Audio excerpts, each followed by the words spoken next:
គមន៍ដែលជាគុណគ្រប់ព្រះអង្គទាំងអស់ប្រធារានុត្តរៈប្រការណាគ្រប់អង្គជាទីសក្ការៈហើយចម្រើនពរញាតិញោមពុទ្ធបរិស័ទទាំងអស់ថ្ងៃនេះYouTube គេបានមកទៅដល់វត្តរាវគេបានសម្ភាសអាភិប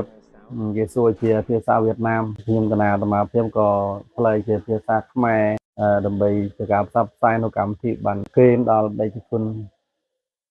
ប្រការណាគ្រប់ព្រះអង្គទាំងអស់ជាទីសក្ការៈបានស្ដាប់ហើយចែកជូនដល់ញាតិញោមពុទ្ធបរិស័ទតាំងចិត្តទិសដើម្បីបានជ្រាបអំពីកម្មវិធីបានបញ្ចុះសីមាវត្តព្រាវរកម្មវិធីបានចុះសីមាវត្តព្រាវរគឺប្រព្រឹត្តទៅនៅថ្ងៃ17 18 19ខែមេសាពេល18 19ខែមេសាឃើញជួយឆ្នាំមួយថ្ងៃញាតិញោមពីណាកក់ត្រង់ហើយហ្នឹងគឺថាដល់បានសីមាហើយក្នុងកម្មវិធីបានសីមាក៏គ្រប់និមន្តនឹងអញ្ជើញបដិជគុណ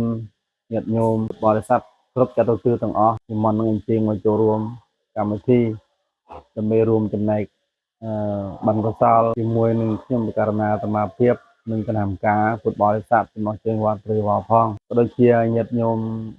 ឆងយកនៅមគ្គផលកសលរៀងខ្លួនផងហើយនៅក្នុងពេលដែលកំពុងតែរៀបចំកម្មវិធីបាននេះពេលនេះគឺថ្ងៃទី20ខែមីនាបើយើងគិតទៅថានៅប្រហែលជាមួយខែទៅដល់អញ្ចឹងទៅកម្មវិធីរៀបចំយើងត្រូវរៀបចំឲ្យបានមុនកន្លះខែជាងតែប្រហែលជាកន្លងនៅថ្ងៃ5ខែមេសាយើងត្រូវបានសម្រេចការងារទាំងស្រុងនឹងប្រសង់ហើយគណៈកម្មការកំពុងតែមមាញឹកក្នុងការរៀបចំទីតាំង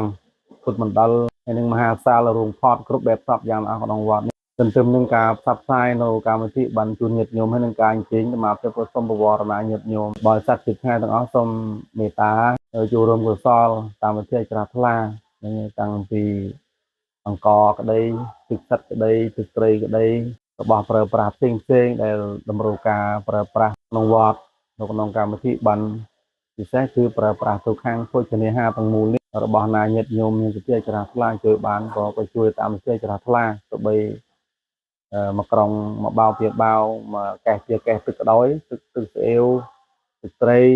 ទឹកចេងរឿងសុបអីចឹងមកថងទៀតថងក៏ដោយក៏តាមវិធីច្រាស់ថ្លាបងដើម្បីឬក៏បន្លែឬក៏សាច់អីចឹងគឺថាតាមវិធីក៏ដើម្បីមកចូលរួមក្នុងកម្មវិធីបានបញ្ចុះសីមា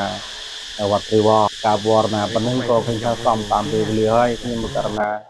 សូមប្រគេននឹងជូនពរដល់ព្រះអង្គដល់បដិជគុណ